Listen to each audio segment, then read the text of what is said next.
ঈদে কি বাড়ি আসবি না? ঈদে বাড়ি আসবো কিনা বলতে পারছি না বাবা। তোমার অ্যাকাউন্টে টাকা পাঠিয়ে দিয়েছি। বাবা, আমার প্রমোশন হয়েছে, স্যালারিও বেড়েছে, পুরো 1 লাখ। আলহামদুলিল্লাহ। বাবা একটু লাইনে থাকো। বাবা, তুমি তো বলেছিলে পিতৃঋণ কখনো শোধ হয় না। তুমি 26 বছরে আমার পিছনে যত টাকা খরচ করেছো, তুমি কি জানো আগামী 5 বছরে সেই টাকা তোমায় ফিরিয়ে দিতে পারবো? আমার এখন স্যালারি মাসে 1 লক্ষ টাকা বাবা। ও, এই কথা।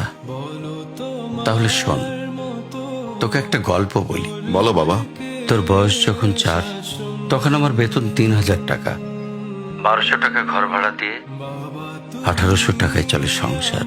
আমি আমার সাধ্যমতো সারা জীবন চেষ্টা করেছি তোর মাকে সুখী করতে, প্রতি ঈদে কোরবানি দিতে। তোকে যেবার প্রথম স্কুলে ভর্তি করালাম, সেবারই প্রথম আমরা আমাদের কোরবানি দিতে পারিনি। সে বছর তোর মাকেও কোনো উপহার দিতে পারিনি। তুই যখন ভার্সিটিতে উঠলি, আমাদের অবস্থা তখন মোটামুটি ভালো, কিন্তু খুব কষ্ট হয়ে গিয়েছিল যখন আমার ট্রান্সফার হয়। রোজ রোজ বাসে চড়ে, পায়ে হেঁটে, ঘামে ভিজে খুব দুর্বিষহ লাগছিল। একদিন শোরুম থেকে একটা বাইক দেখে আসলাম। সে রাতে আমি স্বপ্নেও দেখেছিলাম আমি বাইকে চড়ে অফিসে যাচ্ছি। পরের দিন তুই বায়না ধরলি, জার্নি করতে তোর কষ্ট হয়। তোর কষ্টে আমারও কষ্ট হয় বাবা।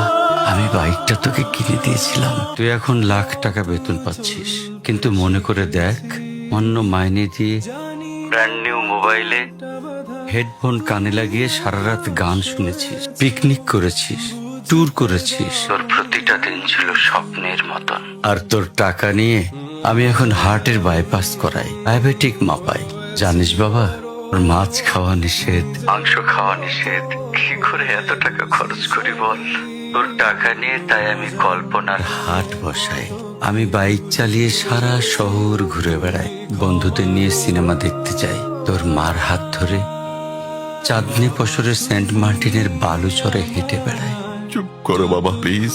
আমি তোমার কাছে চলে আসবো, তোমার টাকা না। আমি তোমার ভালোবাসা তোমায় ফিরিয়ে দিব বাবা। বোকা ছেলে, বাবাদের ভালোবাসা কখনো ফিরিয়ে দেয়া যায় না। ছোট্ট শিশুর মলমূত্র মোছা যায়, আর বুড়োদের ঘরেও ঢোকা যায় না।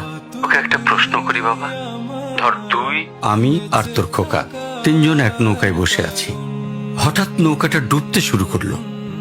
যে কোনো একজনকে তুই বাঁচাতে পারবি, কাকে বাঁচাবি? থাক, উত্তর দিতে হবে না। ছেলেরা বাবা হয়, বাবারা কখনো ছেলে হতে পারে না। পৃথিবীতে সবচেয়ে ভারী জিনিস কি জানিস? পিতার কাঁধে পুত্রের লাশ। আমি শুধু জায়নামাজে বসে একটা জিনিস চাই, আমার কবরের ঘরটায় যেন আমি আমার ছেলের কাঁধে চড়ে যাই। তাহলেই তুই একটা ঋণ শোধ করতে পারবি, তোকে কোলে নেয়ার ঋণ।